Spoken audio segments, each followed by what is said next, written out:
drop in, slowing down your breath, feeling the weight of your body on your chair or your feet on the ground. And just let the rest of the day fade away for this moment. Whatever meetings were happening before, whatever else was swirling around, whatever mental tabs are still open, gently dropping it and coming into contact with your breath. Taking long 5-second exhales and 5-second inhales.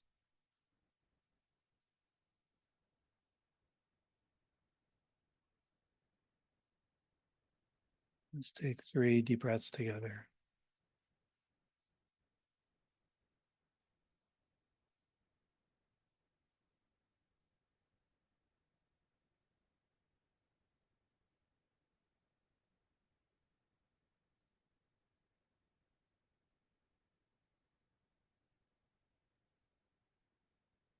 Yeah. And as you come back, just invite everyone to move your body in any way that you feel like you need. Maybe you're just waking up or you've been hunched over your computer all day, all morning. So feel free to shake, stretch, roll, whatever it is you feel like you need to kind of reorient and drop into this workshop together and in this shared space.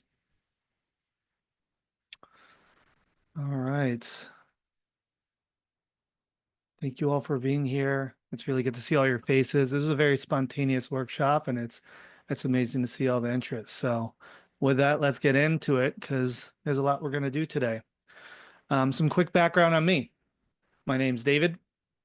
I'm a community and founder coach. So I work with founders, CEOs, and community builders. I've been building community for my entire career and most of my life. I'm the author of a book called The Business of Belonging, which I actually wrote before I started geeking out on emergence. So you actually won't find a lot of this in that book. You'll see some seeds of it, though, I think. If I write another book, it's going to have a lot more emergence in it. And I'm an emergence fanboy, not an expert. I've read up on it a lot. I love it. It's changed the way I think about building community entirely on a fundamental level. Um, Not an expert, but I'm excited to share what I do know, what I have learned, and how I've connected some of those dots to community. Um, and yeah, if after this workshop you feel called to explore working together on coaching, or you're interested in bringing this workshop into your company or your community, that I would love for you to reach out. And you can find me on my website, davidspinks.com, and david@davidspinks.com is my email. All right. So our agenda for today, we're going to have 3 sections. First section's just generally, what is emergent community design? I kind of just made up that term a while ago. So if you know what it is, that would be surprising. So we're going to talk about what that means. We're going to talk about the role of leadership and the different forms of leadership in the context of emergence for community. And then we're going to get practical, and I'm going to walk you through the emergent community design process for how you can actually apply it to your work. It's in section 3. We're going to be doing a 10-minute or so guided meditation. And so I encourage you during that time to get comfortable. You'll be able to sit or lay down for it. Just make sure you have a quiet space, somewhere where you have privacy. And then we're going to leave some time for Q&A at the end. It's going to be fun. It's going to be interactive. It's going to have a lot of really bad bee puns and ant puns, and it's going to be fun. All right, so let's dive in. What is emergent community design? So to answer this question, I think we need to break it down into its parts. So first, I would love it if everyone can type in the chat, what is community? What is community to you? It can be a definition, or you can also share, like, how does community make you feel? What does it feel like to be in community? You're also welcome to post something absolutely ridiculous. If you make me laugh, you get bonus points. Eating together, connection, coming together intentionally, sharing time and our knowledge, a transformational space. Yeah. embracing interdependence, like-minded individuals, something in common. Yeah, so a lot of like standard, like we kind of know what community is, right? It unforced connection. Ooh, I like that, Brian. That'll play into emergence. Yeah. A welcoming space where people can connect. So a lot of belonging, alleviation of one's discomfort with solitude. Ooh, that's spicy. JT, thank you. All right. So there's lots of different ways of defining community. And like this question is always a little bit it's a little hard for me because community has become this term that can mean so many different things to so many different people. It could be our family, our neighborhood, our friends, our businesses, our sports teams, our nations, our spiritual communities. And so like I try not to get too bogged down in defining whether or not something is or isn't a community. And I like to focus on the feeling of community, the sense of community. What does it feel like to be in community? Because when we're building community and as we talk about emergence, that's really what we're looking for, is for a feeling to emerge, not some like sociological definition, but an experience of connectedness, of belonging, that people get out of the spaces that we create. There is one definition that I like to come back to. This one's from Howard Rheingold, who's an amazing writer on community. I paraphrase this, but it's communities as social aggregations that emerge when enough people carry on interactions long enough, right? There has to be a continuity to it with sufficient human feeling. That's that feeling part. Sufficient human feeling in order to form webs of personal relationships. Yeah. All right, so that's community. Now, what is emergence? You may already know it, you may not. Just take your best guess. You could take a ridiculous guess if you want. What is emergence?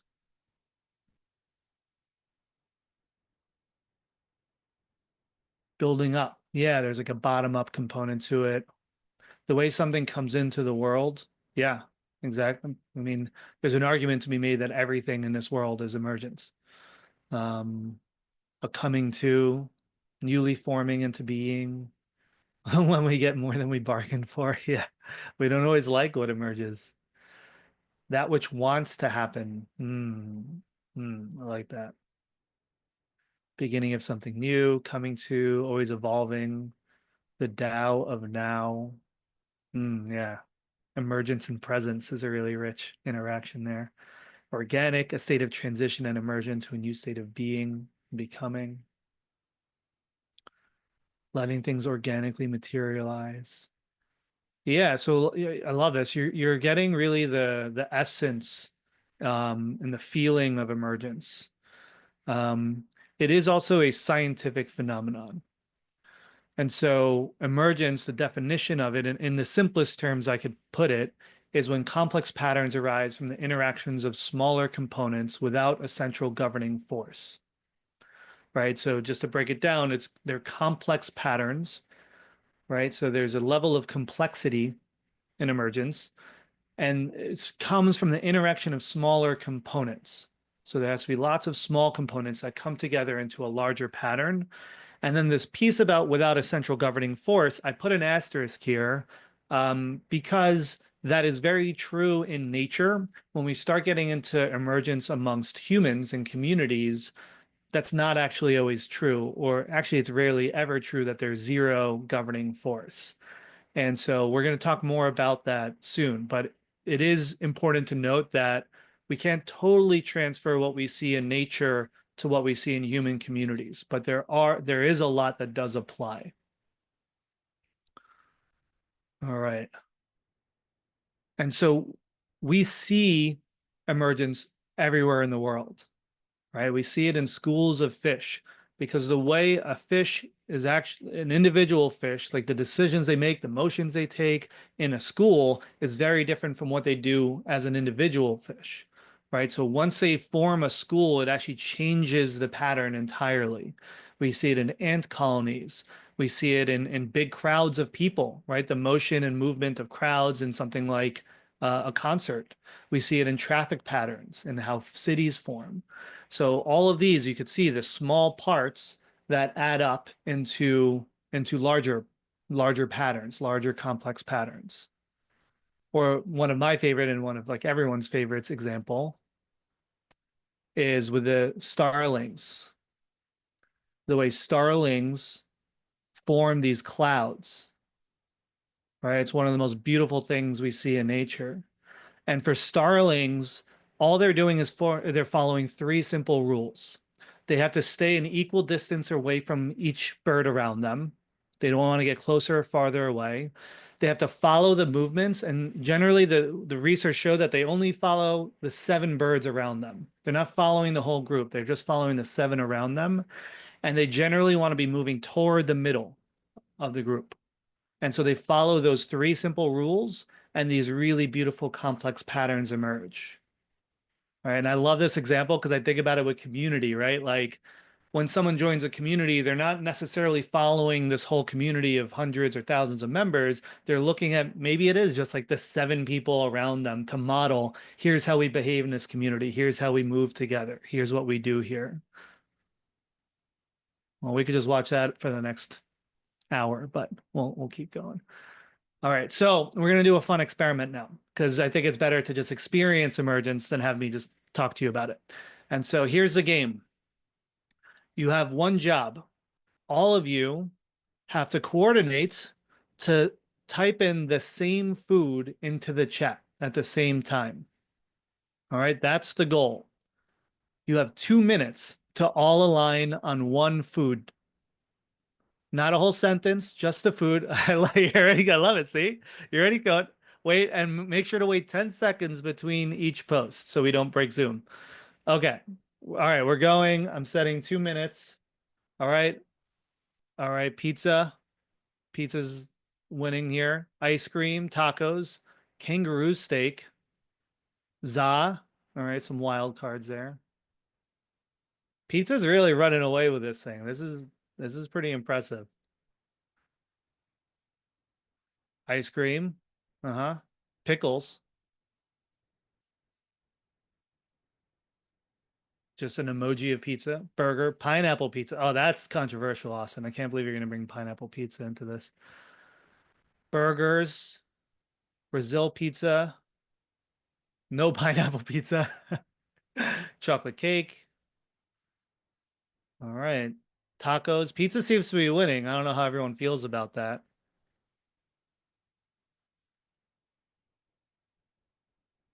Pizza. You love pizza. Yeah.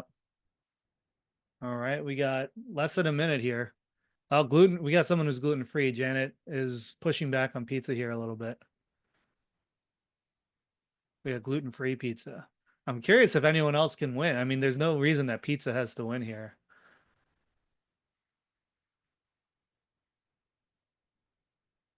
We got pasta. Gluten free. Oh, gluten free pizza is really starting to catch on here. Vegan pizza. Uh-huh. Oh, look at this. Gluten free pizza coming in hot. Unexpected. Just cheese. We just took away the bread and sauce. Sushi, cheeseburger, cheese. Oh, now we're losing it. Now pizza's not going to be. We're not agreeing on one anymore. Cheese is winning. Hmm. Honey, I like it. There's still like some wild cards in here. Queso, we're bringing in the Espanol. I like it. All right. All right. Okay, time's up. So I've only run this experiment like 3 times so far. Every time's been totally different. Usually it does not all end on one so quickly. But just noticing there in the 2 minutes with that one rule, with that one game, what were some of the dynamics you saw emerge in the chat there? What were some of the social dynamics that we saw emerge? The moderator had a huge impact. I have to admit I did influence a little bit there. There are a few outliers. People cater to others' needs. Mm. A lot of following the leader. Right. Once it was pizza, everyone wanted to conform to pizza. It was really just took over there. This is different depending on the time of day. I mean, we have people all over the world here, so pizza isn't anytime food if it's on a bagel. That's science. Obligation, pity for the gluten-free people, a desire to complete the experiment quickly. Yeah. There was like an urgency. Yeah, a wanting to win. The curveballs, following the crowd, conforming, groupthink. People expanded on ideas, right? It started with pizza and then gluten-free pizza and then just cheese and then vegan cheese. There was inclusivity. Yeah, people started supporting folks who needed vegan or gluten-free pizza. Desire to win, hiding and not expressing. Yeah, who didn't participate, right? Noticing the emergence of who was really active and who wasn't active, who posted once, who just watched. Pineapple is polarizing. Yeah, there's some controversy in there. Someone liked to stir the pot with adding pineapple, a hot button topic. New entries got you thinking differently. New unspoken goals people brought besides just repeating one food. Yeah, so I mean, this is amazing. So we're seeing just in 2 minutes how much of the patterns of community that if any of you have been building community for a long time, probably feel somewhat familiar, right? Like the level of competition, the like wanting to conform, the couple people in the community who are like, no, I'm gonna do it differently, and we're like really stubborn about like, nope, I'm sticking with sushi no matter what. Um, this didn't happen this time, but in other two times I've done this, there people would start to try to like when it wasn't clear what one, they're like, come on, everyone, just do pizza. And they try to like organize. So people step into these kind of like leadership roles or trying to guide the community in a certain way. And so yeah, we see all of these dynamics just from like a simple goal, a simple orientation within 2 minutes that everyone kind of starts to fall into their different roles. We have passive members and really active members, right? Something we see in communities. So this is just a really brief example of the kinds of patterns that emerge. Okay, so the way I like to define emergent community design is it's this process. It's this system that recognizes communities as these complex living systems rather than living than linear processes, right? So just like we see in flocks of birds or schools of fish or in the woods, like it's constantly changing. It's not a linear process. And the core belief here is that we don't actually build communities. We build environments where community has a chance to emerge. All right, I'll say it again. We don't build communities. We build environments where community has a chance to emerge. So you can take away your like community builder title in a way. You're not constructing a building uh, in the same way. You can construct that container, the building, but what happens inside, you can't make that connection. You can't make that belonging happen. It emerges within the container, within the environments. All right. And so what we control when we're building, designing communities is the container. What we don't control is what emerges within that container. So, like examples of things that you control might be the space or the platform that you choose. It could be the incentives and the recognition that you offer, the purpose and mission you define, programming and experiences you design and aesthetic, leadership structures, membership criteria, rules and guidelines, prompts and facilitation. These are all the things that you design as a community organizer, community facilitator. You have some level of control over it. Of course, even there, like, do you really control the space and the platform and the environment? There's still levels that you don't control, but you're trying to design something very intentional. But within that, emergent community attributes are what you don't control. So things like culture, behavioral norms, social hierarchy and capital, emergent rituals and ceremonies, identity, language, and symbols that come out of it, inside jokes, lore, group memories, cliques and spin-offs, emergent subgroups that come out of it. The way the group collectively takes action or makes decisions is very emergent. That feeling of collective effervescence is an emergent property, and like belonging itself is an emergent attribute of community. And then, of course, conflict and intergroup dynamics, an emergent property of communities. And I've never seen a community where that doesn't emerge eventually. Okay. So that's kind of the foundation of emergent community design. Now, like let's look at it from the perspective of you as community leaders. And the way I see it is there are three basic forms of community leadership to just kind of help frame it in an overly simplified way. So first is the farmer. So you can think of the farmer as the most controlled version of community building. Everything's in like straight lines. You try to really control the amount of water, the amount of sun, use pesticides. You try to keep away bugs and invasive species. You're really trying to control the way the plants grow as strictly as possible. And there's nothing wrong with this form of community building, right? I think sometimes in the community world, we're like, oh, control's bad. You should just be hands off and more open. But we see where being really strict in those expectations and guidelines and facilitation can be really valuable. And so we see this form of organizing in military. We see it in the government. We even see it in like TEDx or TED, right? Like if you go to a TED event, it's all like very, very, very specifically designed. Like the TEDx guide is like 100 pages long on how to run one of those events. You can even see it in something like AA, where there's really strict rules and guidelines around how to participate. They're really trying to maintain a level of control on the type of experience that can emerge. Next, we would have something that's more in the middle, and I look at it as the gardener.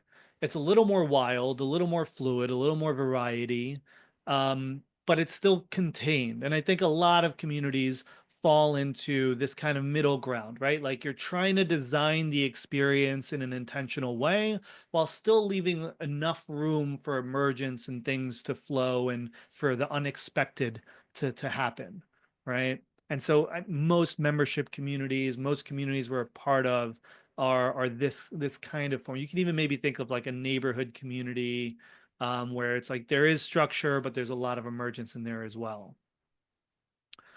And then finally, I look at the most hands off as like the forester. It's like you're not controlling the fucking forest, right? Like it's a forest that you'll try to help remove invasive species. Maybe you're testing and iterating. You're kind of holding loosely the container, but you're mostly hands off. Right. And so you could think of like a Burning Man as a good example where they're just like, here's our values, here's a big desert, go have fun, like make it your own. And anything you want to create in that container is up to you. And you could just see the sheer amount of things that emerges at Burning Man, from sex parties to orchestras to parades to incredible artwork to anything you could think of seems to be emerging in that container, specifically because they're very, very, very hands off, right?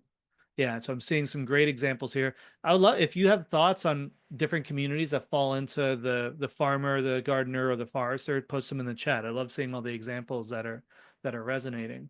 Or maybe like the community that you're running, how do you feel like you're showing up and how you're holding that hands on or hands off?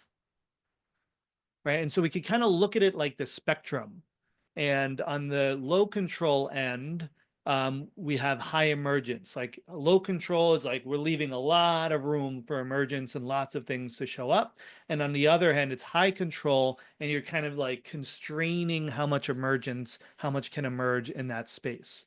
Now, these aren't true ends. The limit does not exist for the Mean Girl fans out there, right?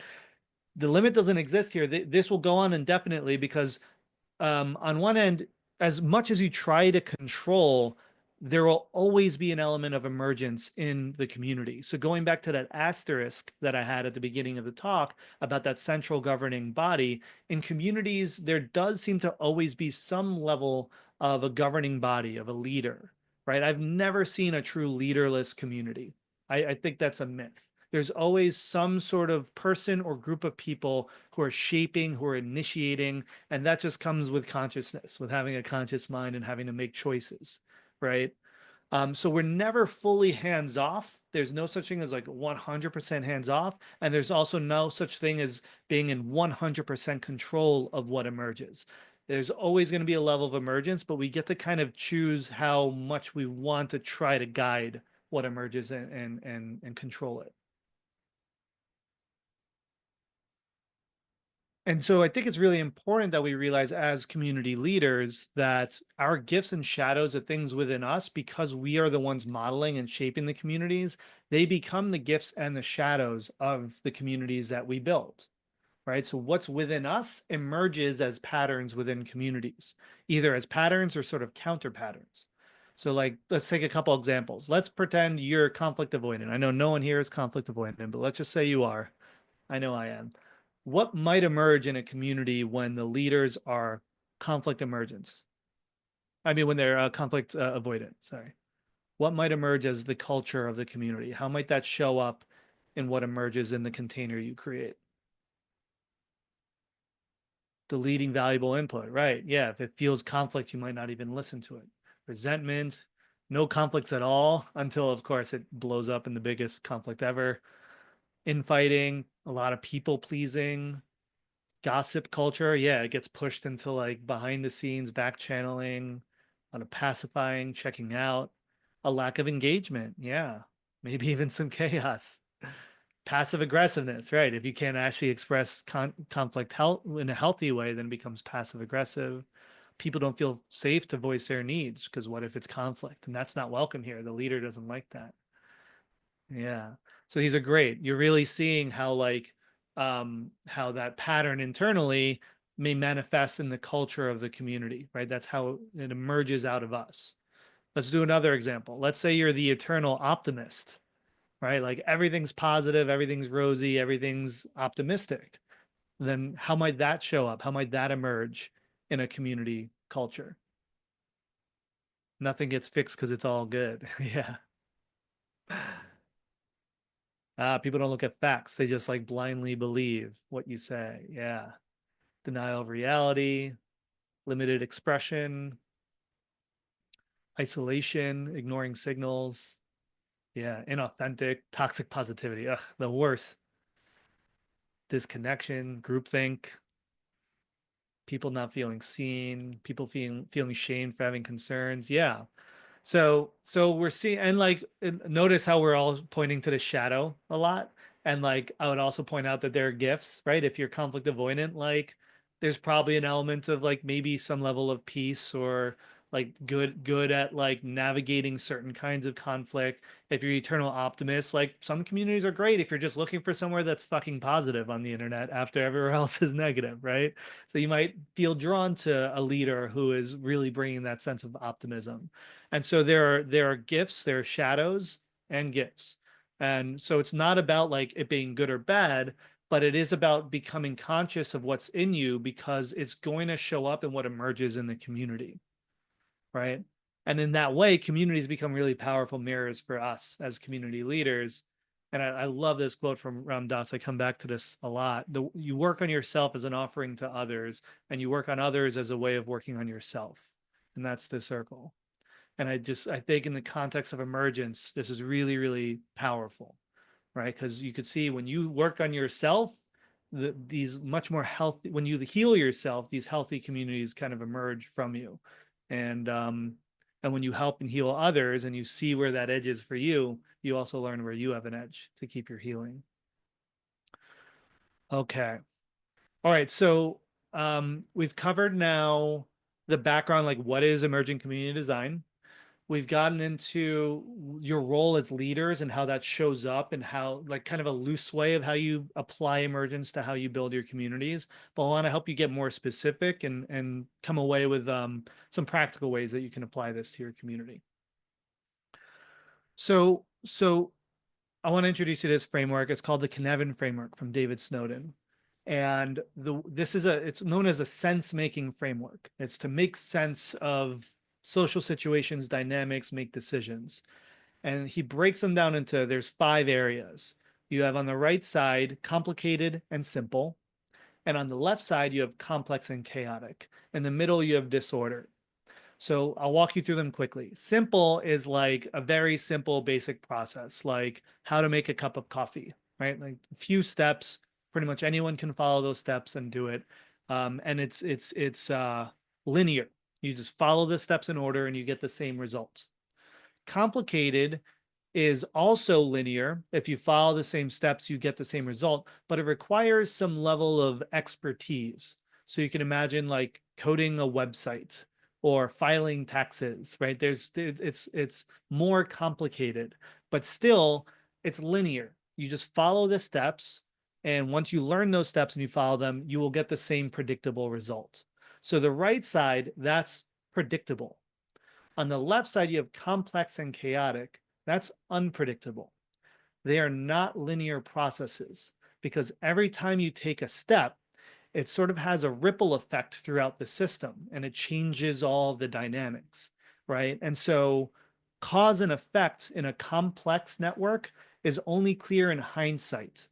You don't know how your actions are going to actually impact what emerges, right? Only afterward you could say, oh, we took these actions and made these decisions, and now we've seen what emerged, right? And so the way that solutions emerge in complex networks is through experimentation. You're not following a step-by-step process. You're trying things, you're sensing and seeing how they go, and then you respond based on that. Chaotic is where there is no cause and effect. It's fucking chaos. It's like the mob rule.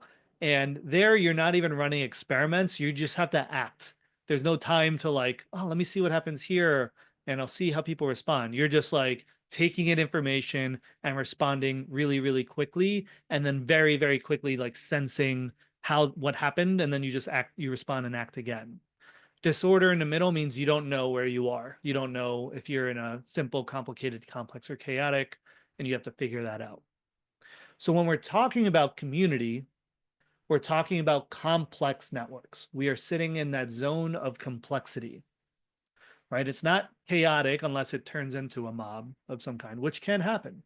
Communities, that's the thing. All these systems can kind of flow in and out of each other.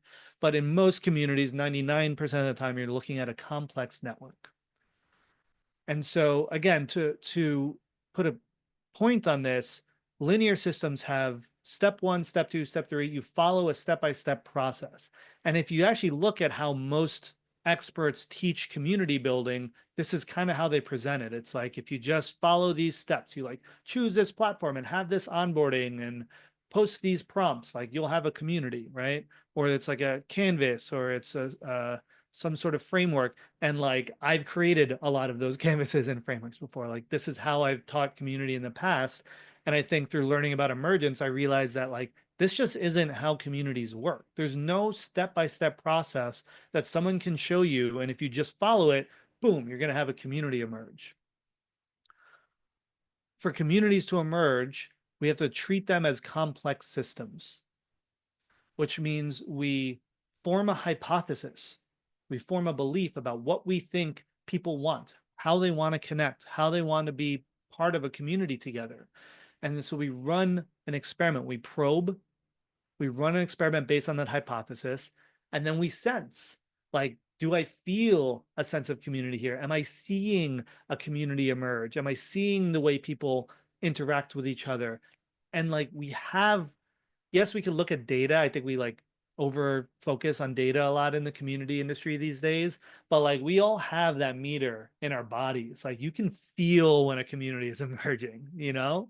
It's like when you enter a room and everyone wants to be there and they're like really just feeling connected. There's like an energy, there's an electricity. We can sense when a community is emerging. And when we sense that, then we respond. So either we sense that like this didn't work, like we ran the experiment, we probed and it didn't work. So we stop, right? We just stop what we're doing, or we adapt it, or we change it in some way. Or there's something here that worked. And so we start to build on that, right? We make it a staple in the community. Like I'll give you a really quick example. So Astrid, one of our great volunteers here, and we're in a coaching group that we started for conscious coaches. And like, I wanted to talk about sales and marketing. So I just asked the group like, hey, would you all want to do a call on sales and marketing? And we got this like great response. Lots of people raised their hand and wanted to do the call. So I sensed like, oh, there's energy here. People want to have this conversation. And so I was like, great. I responded and I launched the event and we ran it. We ran the event. And at the event, at the call, everyone was like, this was so valuable. We want to keep this going. Can we do like a 6 month engagement around this? Right. So great. That's a new experiment, a new probe. So Astrid and I met up. We like came up with our hypothesis for like how much should we charge? What should the format be? What should the structure? And then we ran that experiment. We put it back out to the group. And there was some people were like, that's not what I wanted. And they backed out. Other people were like, that's definitely what I want. They joined in. And so we sensed, okay, yeah, there's a lot of energy here for the right people. And we responded and we kicked off the group. Right. And so now we're kicking off a 6 month community that just started with a simple experiment. And that's how I've always seen communities unfold. It's just somebody running an experiment. Usually it's something small and just sensing like, is there energy here? Do people respond? Do they want this? And if yes, you keep going and you keep running new experiments and building on it. And if not, you change your direction, right? But this is that continued experimentation process. And yes, Madeline, that assumes failure is allowed and valuable. We can talk all about like how hard it is to do a lot of this work in the context of business. I'm not going to go down that rabbit hole right now, but yeah, this is where a lot of the tension comes in with building community in a business context, because businesses try to be very linear with their goals and OKRs and how they want communities to form, whereas it's like imagine a business trying to like start a forest. Like it just doesn't even make sense. So we can talk more about that. And so we're coming up on the end of me talking at you, and then we're going to get into our meditation in a moment.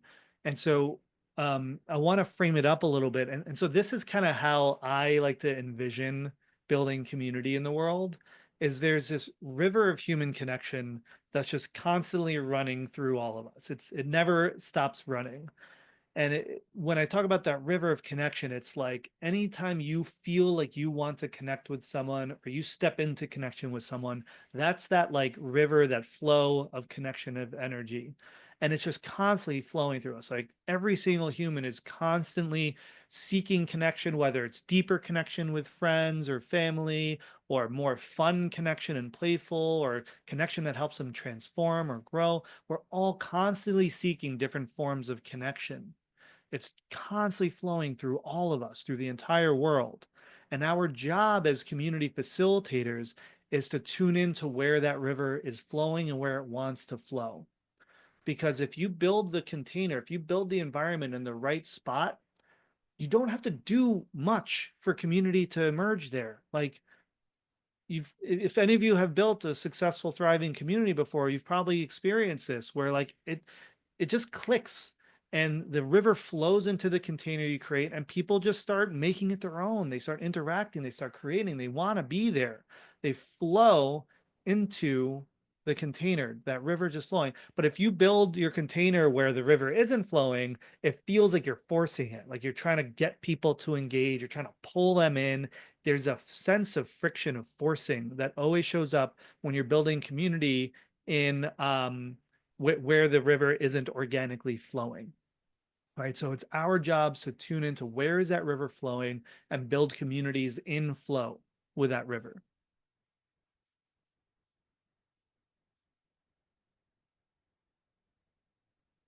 And I like to think about it's like it's not just what people tell us they want, right? Like it's really hard to figure out what community people want by listening to what they say. We want to offer the form of connection that they're like quietly longing for. And so it's not obvious, right? That's why experimentation is so important. It's not like, oh, obviously everyone's talking about this. Like you run experiments because you have a sense that there's connection that people can't quite name yet. And we want to try to figure out what that is. And there's different ways of figuring that out. And so we have like the standard processes of external community discovery, where we run interviews, we run surveys, we do focus groups, we do steering communities. And this is super valuable. I always recommend this to clients that they run these kinds of information gathering programs, and just like it helps you build your intuition and hear and connect with people directly. That said, I think we tend to over rely on it, and again, we look for like them to tell us what they want.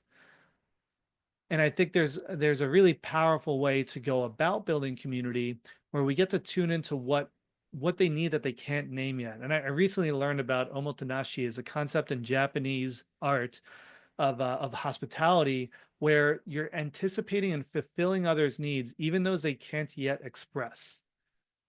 And you do so with humility, with care, with no expectation of reward. But it's this idea of anticipation, of fulfilling the need they can't yet express. Like that to me is where communities are always, they blow up, because it's that moment where they enter the room and they're just like, oh, I needed this. Like I didn't know how much I needed this until I was here. Like, have you ever said that? I didn't know how much I needed to see you guys. Like this feels so good. Right. So that's like that's the energy we're trying to create, is like, I didn't know I needed this. And now that I'm here, I feel more at peace. I feel more whole. I feel connected, like something in them fills up. It's that river of connection. And so I think that we can do that external exploration, but I like to also approach it from a more intuitive standpoint. And so I've been calling this like intuitive community discovery. Right? How do we tap into our own deep intuition for what it is that people long for? How do we connect with our community less on an intellectual level and more on an intuitive level? All right. And so we're going to do our meditation now, and I'm going to guide you 10 minutes through an exercise that perhaps will help you tap into your intuition. So I'm going to switch gears here. And so, oops. I'm going to invite you to find a comfortable position. You're welcome to turn off your video here for the next 10 minutes.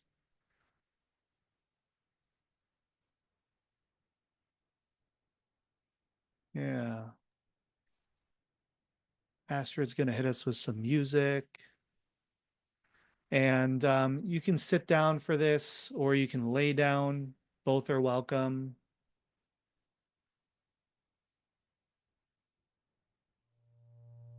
Just start finding that comfortable position. And if you have no experience with meditation, that's totally okay. I'm going to be walking you through step by step.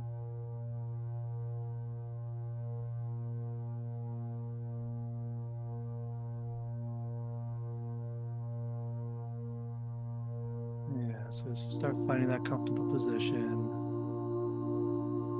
Start taking deep breaths. You can close your eyes for this. It's helpful to close your eyes. Start taking 3 long, deep breaths. Taking those 5-second exhales and 5-second inhales. And so we're just starting to drop in, make contact with the moment.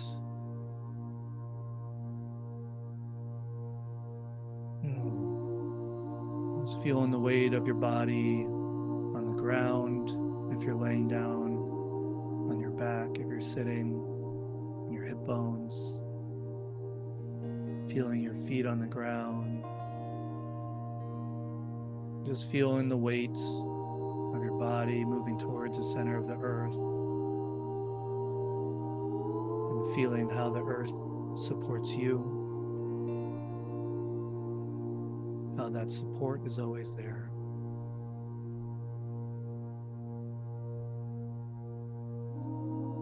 And when you breathe, try to breathe deeply into your belly. Long inhales and long exhales. Deep into your belly. With each out breath, feeling a little more relaxed. Letting go a little bit more of that tension. And each inhale, feeling that energy of your breath, bringing alertness and aliveness.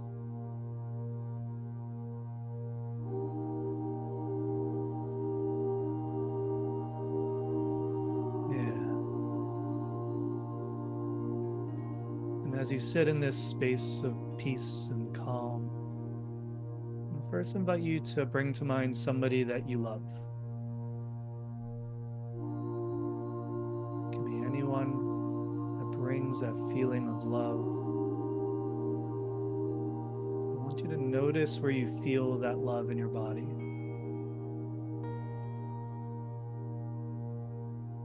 Where do you notice that love?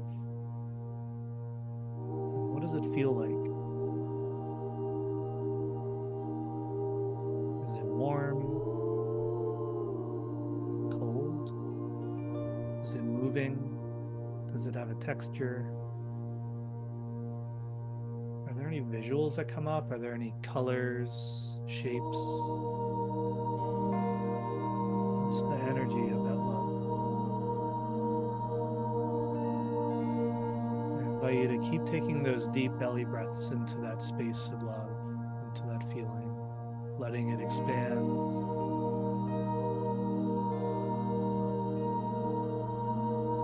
Just letting it fill you up.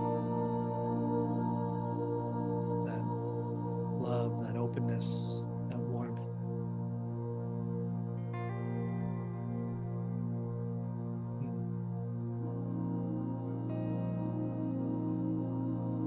And in that space of warmth and love and welcoming energy, I want you to invite a community into your awareness that feels alive to you right now.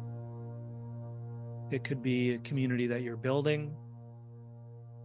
It could be a community that you're a part of. It could be for work, or it could be not related to your work. Just whatever community in your life feels alive to you right now.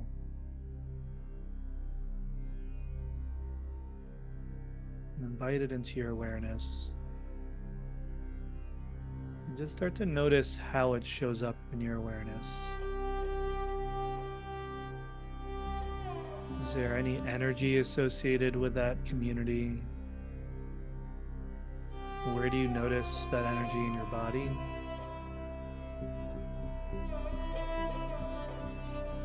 What sensations do you feel?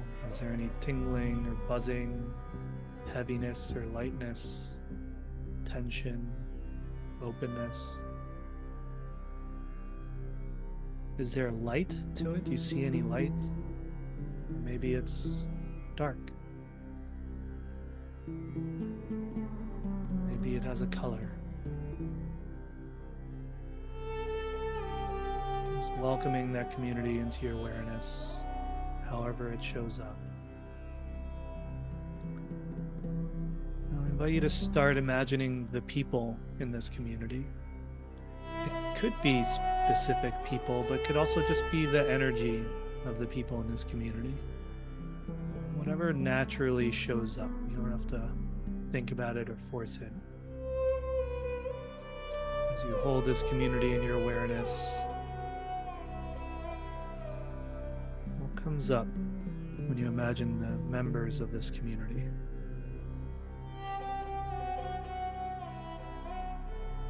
Maybe start to imagine the space that they're in as well. Where is this community right now?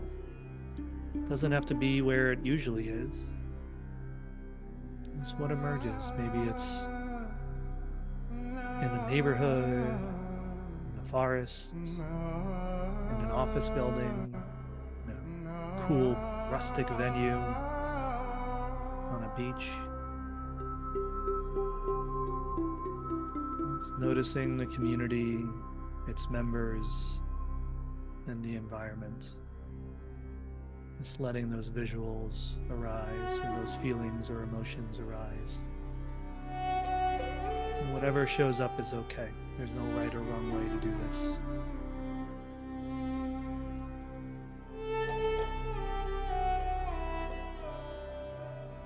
I'm going to guide you through a few questions that you can ask the community. First question is just checking in with this community and its members. How do you feel right now? Asking the community, how do you feel right now? And just listen for the response. You don't have to think about it. It's not an intellectual process. Just wait and listen. And if it's silent, let it be silent. How do you feel right now?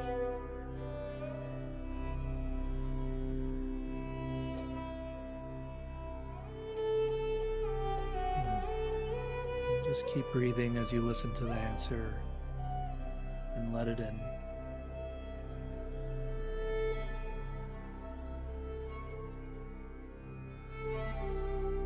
Next question. What do you hope to see created in this community?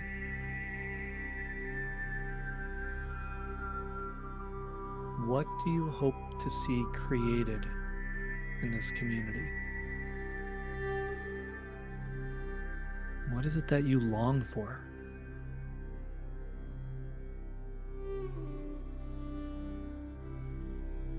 Again, just listening.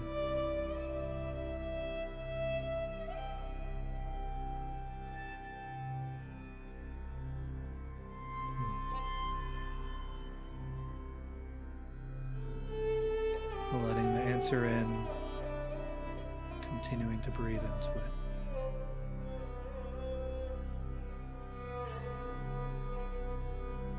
Next question. What are you most afraid of happening in this community?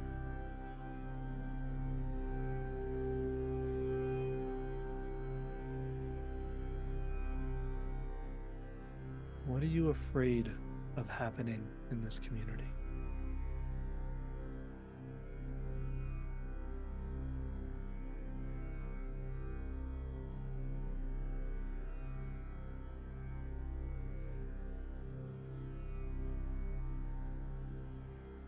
What are you most afraid of happening in this community?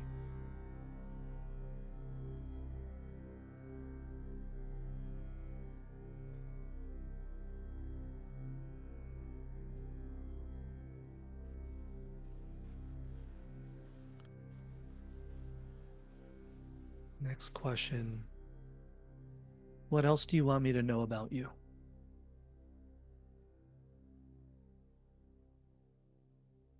What else do you want me to know about you?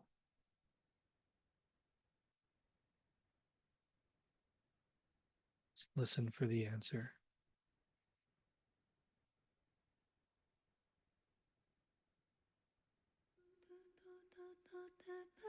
What else do you want me to know about you?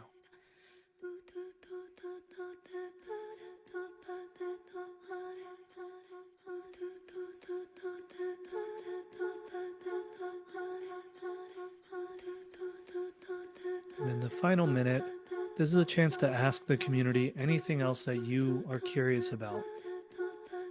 So go ahead, any question that you have for the community, go ahead and ask and listen to the response.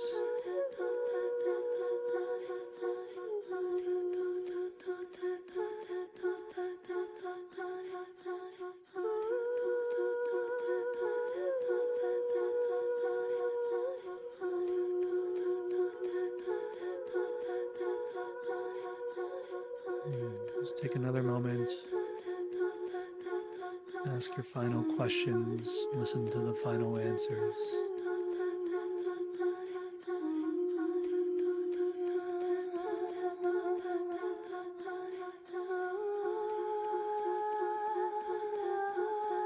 I invite you to just sit there in silence for a moment and just feel the presence of the community. Feel yourself being in the community's presence. What does it feel like to be sharing this space with the community in this way?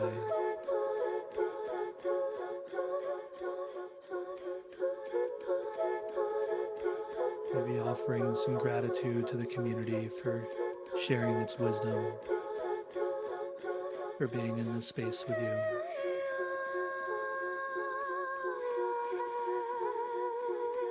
Just feeling in your body what it's like to be with this community in this moment.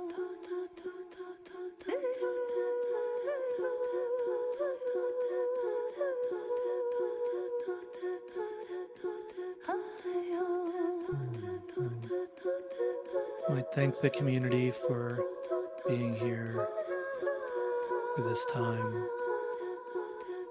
And then gently and slowly, the community starts to fade back into the ether, and you start to fade back into the ether.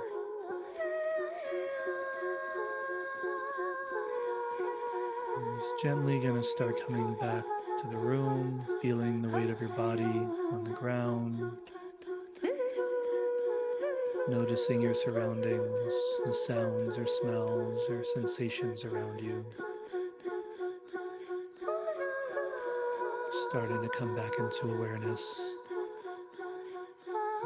Starting to invite motion into your body. If you're laying down, you may roll onto a side first. Just very slowly get up and start coming back to our shared room together.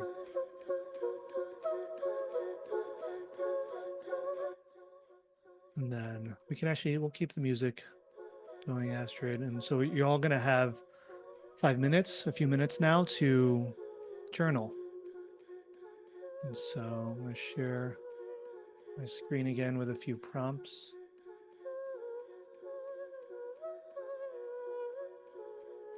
Or actually, let me just share the prompts in the chat so we can keep the music going. So just take some time to journal, and you're writing down any insights that came from this visualization. And then I want you to think about 2 to 3 actions or small experiments that you might run for your community based on what you just learned. And then 3, how will you know if that experiment's successful? How will you sense if this is working in the community? All right, I'm going to post these in the chat for you now.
All right, so just jotting down your last thoughts.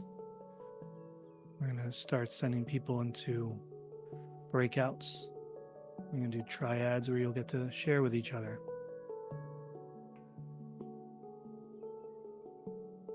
Just take another minute to finish jotting down your reflections.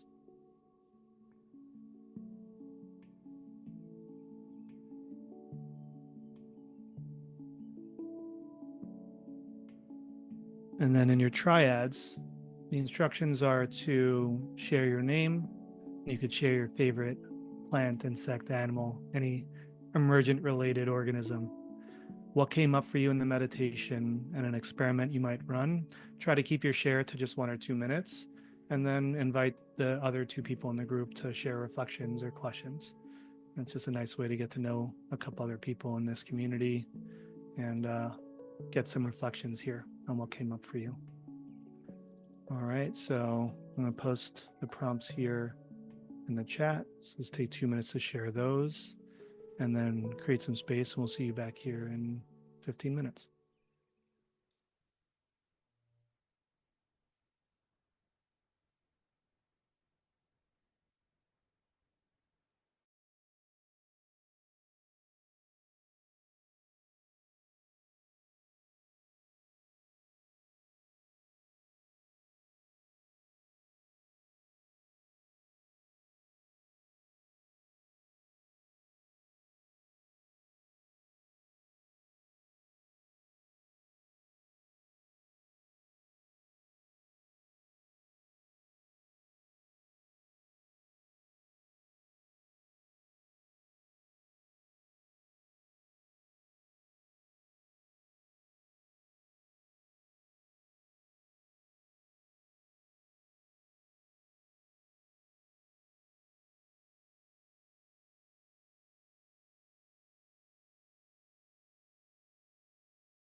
Welcome back.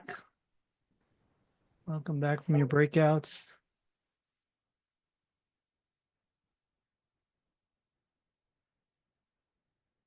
Give everyone a few seconds to hop back in.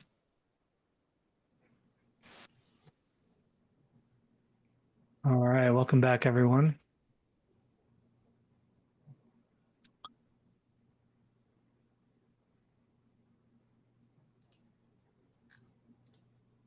All right. So we're going to wrap up here and I'll take a few questions and I'm going to go over if people want to stick around longer, but you'll be able to jump out. Just want to review quickly what we talked about today. So we talked about what is emergent community design. We explored the different forms of community leadership in the context of emergence. And we talked about the emergent community design process in the Cynefin framework. The core philosophy here that I want you to walk away with is we don't build communities. We build environments where community has a chance to emerge. That's the work we're doing here. If you want to go deeper, these are a few of the resources that I went really deep on for this presentation and for this whole concept. Stephen Johnson's Emergence is like really incredible background on the science and the history of emergence, how we discovered this phenomenon and all the research that's gone into it. The Permaculture Women's Guild has a really long, incredible guide and course on emergent design. And Emergent Strategy by Adrienne Marie Brown is a little less actionable, a little more philosophical, and got a little good dose of woo in it. And I thought it was amazing, and it inspired a lot of my thinking on this. Yeah. All right. Again, I'm David. You can reach me at davidspinks.com. You can email me at david@davidspinks.com if you'd like to explore coaching, working together on your community design, or bringing this workshop into your company or your community. I would love to talk. Otherwise, I'm going to stop sharing my screen and we'll take a few questions. I would invite you to raise your hand in Zoom and ask it live. We're going to try to keep them really brief so we can get to a few before the end of the half hour before people have to jump. And like I said, I'm going to go over by another 5 or 10 minutes to answer more questions if people want to stick around for that. Thank you again to Astrid and Kinza, who are our volunteers today who stepped up to help with running this workshop. Definitely would not have gone as smoothly without them, and really appreciate all of their time and effort to support me on this. All right, with that, let's open up to any questions that are coming up for you guys or reflections, something you want to share from your breakout. Floor is open. Just please raise your hand and we'll go in order.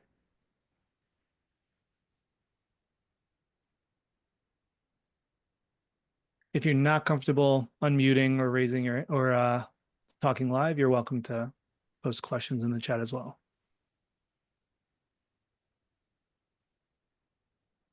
Yeah, feel free to drop your LinkedIn's, your info in the chat. Stay connected with each other. Is there any chance we could set up a Slack? Y'all can. I'm not setting up another Slack. No more Slacks for me for now, but you absolutely should. Or we could do a WhatsApp group. I'm a big fan of chat groups these days. That's my community era right now. WhatsApp and Signal. Do a deep dive on that. They overwhelm me when I'm in a few hundred plus people WhatsApp groups that don't search well.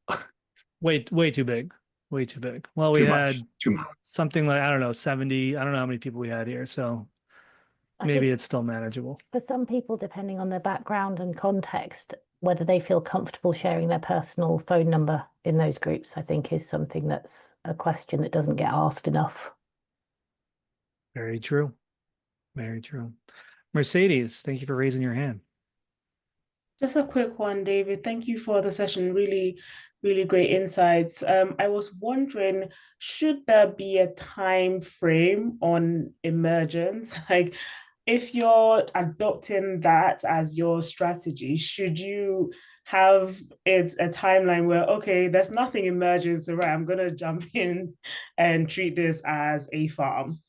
Mm, it's a great question. There's no, there isn't like one answer, right? Like some communities take a lot of time to see. Like I look at it like nature. Like some plants take a long time and then they shoot up out of nowhere, and then other ones grow gradually. Some die and their leaves wilt and they don't get anywhere. So I think that's another opportunity to tap into your intuition and like, is there something here, even if it's not blowing up immediately? Like, am I seeing some form of connection and depth here?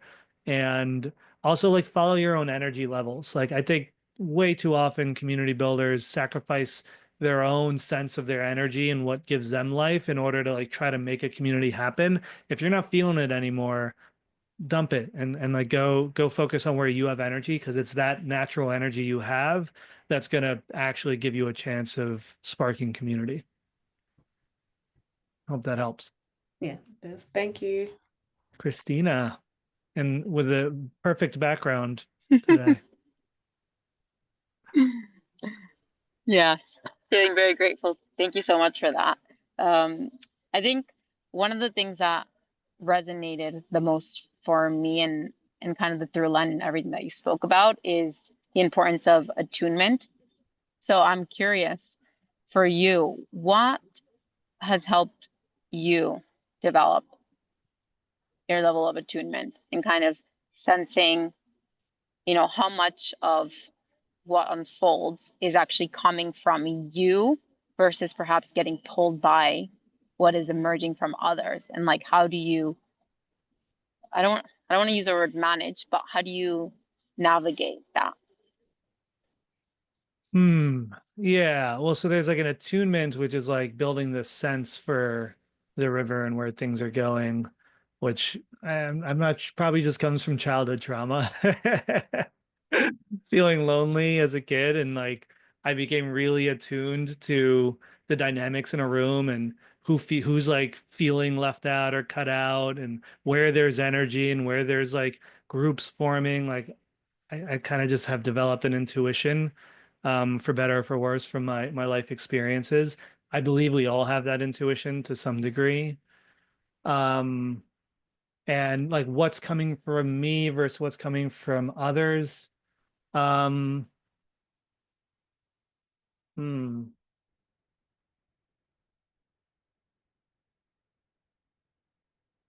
I think like seeing the signals from others, um, sometimes can feel more clear to me in a way. It's like people are saying they want to get together around something or they ask to collaborate on something. And what's actually been much harder for me that I've had to build this muscle is attuning to my own, what is it that I want? And am I saying yes to this or building this community because I'm trying to people please, or because I should, or perform in some way? Or is this actually something that feels really deeply aligned for me? Because I don't want to be making commitments to things that aren't in alignment for me and then feeling like I have to stick with it. Um, so I don't know. I guess it's still an edge, and it's something that I'm still learning every day. That's a great question. Dan, what's up, man? How's it going?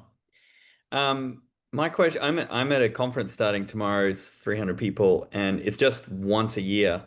So I'm wondering, like, what are things that can be done or initiated when you're in person that help maintain and drive things when you move to virtual?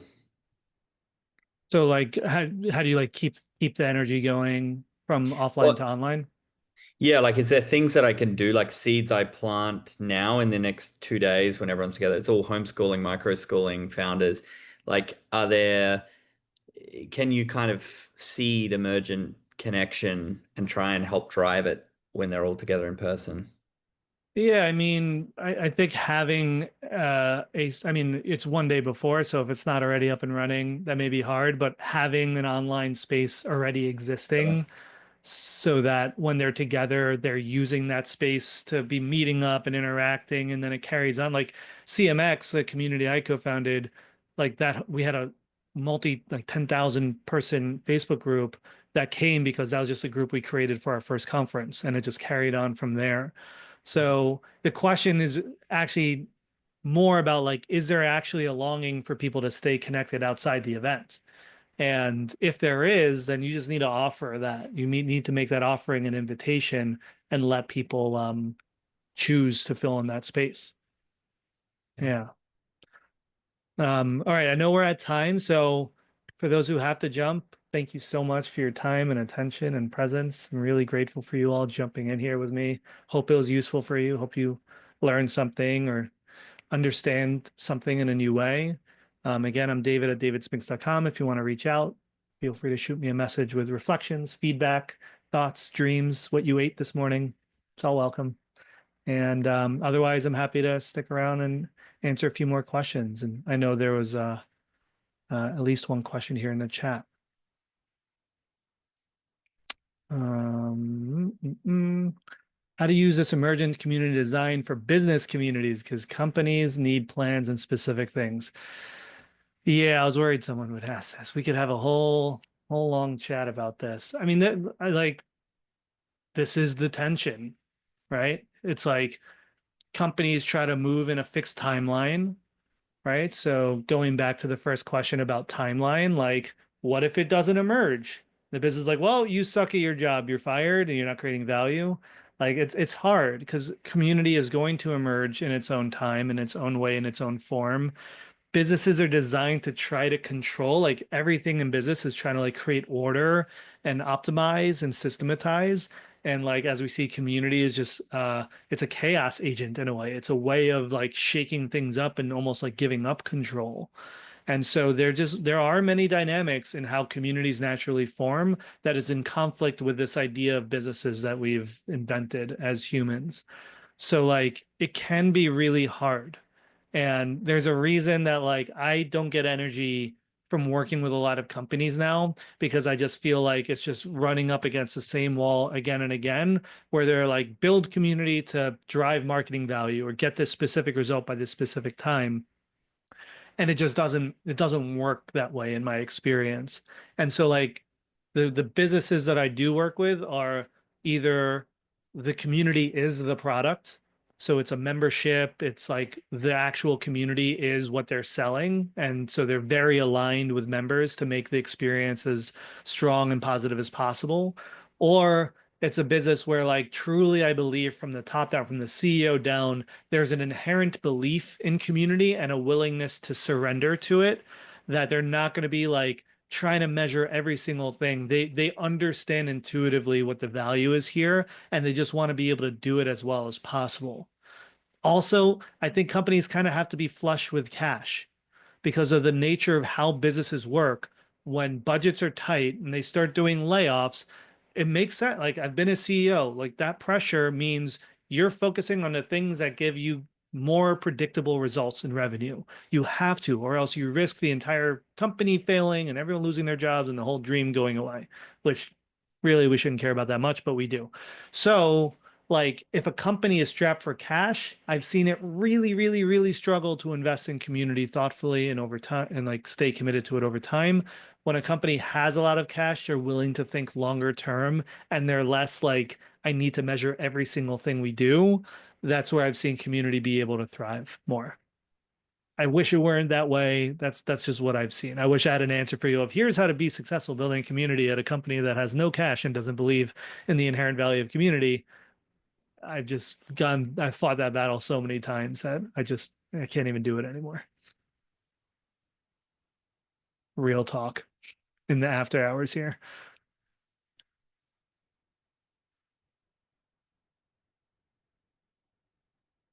Any other questions? Dan's still raising his hand, so I don't know if you still have a question. I'm gonna lower my hand. I'm just wondering, like, what's your opinion on the ultimate community? Because you can get like a cult or something. There's strong sense of belonging there. Like, is there a like in your mind, is there a balance of like disconnect and like too much? No. No, I mean, like cults are inherently harmful. Like part of the definition of a cult is that it's causing harm to its members. And there's like lots of groups that are like cult-like, but like they're not really a cult. Um, and so like the intention and the impact it has on people really matters. But like, I mean, yeah, you could copy a lot of what cults do if you want to be really good at community design and if you want to like use it for good and not cut people off from their money and friends and family and force them to adopt a belief that they can never actually understand fully and have to level. Like there's a method to cult building that like will result in a cult every time, but the aspects of shared identity and shared beliefs, like a lot of those are still there. I do think that like we in the world of community can sometimes tend to have a form of community purism, is what I call it, where it's like the only communities that matter are the most deep, the most meaningful, the most heartfelt. Like if we're not crying and hugging around the fire and emptying our souls to each other, then this is not a valuable community. And like I want to throw that out and just see like I think having I call like a portfolio or diversity of communities is important. We need spaces that are more shallow. We need places that are fun. We need places that are professional. Like we need different forms of connection in order for our social health, for our social cup to feel full. And so yes, we need depth and reverence. And for me, I've gone through a spiritual journey the last 3 years, and that's become a really important part of my community mix. But I also need to go like bullshit with my friends about something stupid for 3 hours. Like that fills me up in a way that my Zen community never could. Yeah, I think you posted about the Tool Club, which now I'm linked to here in DC. It's just for people Mm, over a certain height. Is yeah. that you? Yeah, I don't think so. I know of it though. right. Yeah. Yeah. All right. Inbal. Hi, David. Thank you so much for this workshop. It's been really, Of really course. helpful. You had the slide that was the slide that showed all the different things that community organizers can do to control the environment, Mhm. to create the Yeah, like what's environment, in your and then control. Yeah. what's in your control and what's out of your control. And I'm curious, out of the things that are in our control, is there kind of a linchpin um, or a particular, something that is weighted more that could create the environment for emergence? I really think it depends on the community. Like for some people, it's like the environment, the space is the most important. Like they're in an office all day, every day, and bringing them to the woods is like the thing that unlocks that feeling of like, oh, this is what I needed, right? And for others, it could be a rule, like a simple rule. Like I love thinking about taking what's normal in the world and creating a community space where there's a new normal. So for example, like I love the example of doing an event for parents where you're not allowed to talk about your kids, right? Because the normal is like all you do is talk about your fucking kids all the time. I have 3 of them. All we do is just like, oh, when they're sleeping, what are they eating? Oh, there's like, where are they going to school? It's all kids. And so going to an event with other parents where you're not allowed to talk about your kids is actually really refreshing and opens up all sorts of new kinds of connection that I don't get in the rest of the world.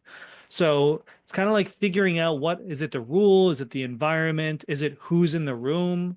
Like sometimes just getting the right 8 people around a dinner table, you don't need to facilitate anything. It doesn't even matter where it is. Like the right 8 people, just because of who is in the room, is going to unlock that spark of community.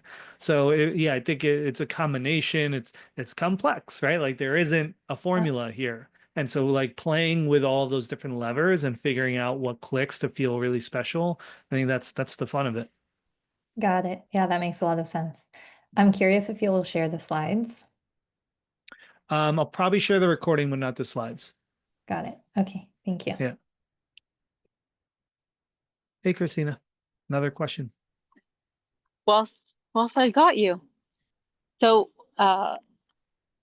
my question is, as you relate to community, like as it's changed and evolved just as you have, what metrics are you looking at now that you didn't look at before? And like I appreciate this can be very contextual, but yeah, I just love to understand the things that you're using to kind of assess success now that you hadn't really considered before. I'm being honest. I don't even look at metrics anymore. Okay. I mean, Yeah. again, like I've also just designed my work and my life in a way where like I'm not working on any community that needs to prove its right to exist. Mm.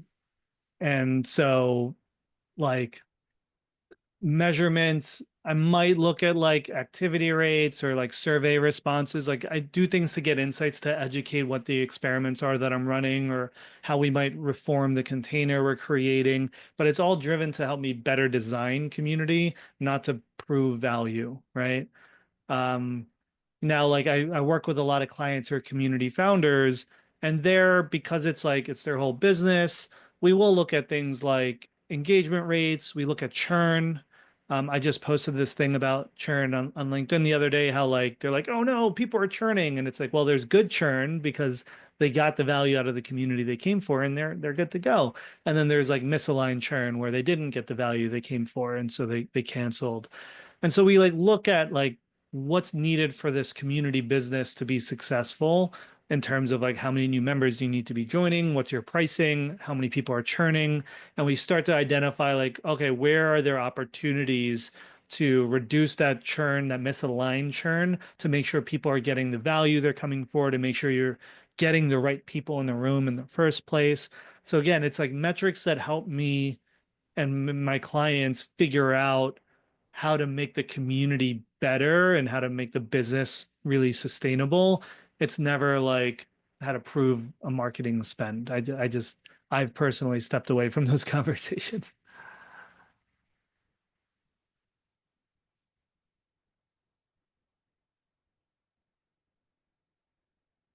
Yeah, any last questions? Maybe we could do one, maybe two more.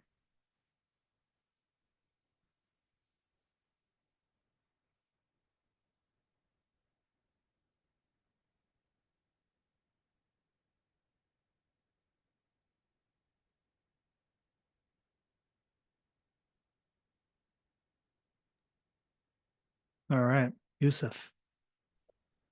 So what's a community that you've built in the past phase that you feel like you built a container in a certain way that you feel like that inspired people, or you feel inspired to, or you feel like, whoa, that really worked, you know?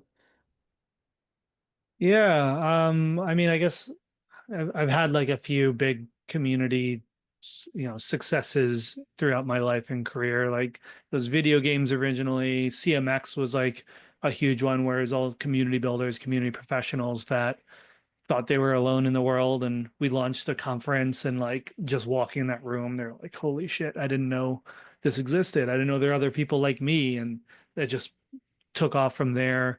Recently, I haven't been building any community businesses. I'm leaning more into coaching, so I'm like supporting a lot of other community founders. And then there's one community that's a private community that I've been very involved in more as a volunteer and helping shape. That's been really meaningful to me, and that's a community for founders who are on consciousness journeys. And we're running retreats and different experiences. And it's cool because it started as this very casual group chat, and it's like reaching the point where it's becoming really mature and requiring more operations and team and structure and intention. And it's like, oops, we built something really legit, and now we have to actually figure out how to hold it, which has been really cool. It's like a true emergent experience. Nice. Yeah. All right. Well, I think that's probably a good place to pause unless there's any last burning questions, but appreciate those of 17 of you who have stayed the extra 15 minutes here. And yeah, this was a lot of fun. Grateful for you all. Thanks for coming. And feel free to drop me a note. Let me know how this went. And I'll see you all soon. Thanks. Bye, everyone. Feel free to unmute and say bye if you want, so we hear some voices. Thank you. Bye. Thanks, everybody. Thank you. Hi, everyone. Bye, Bye-bye. everyone.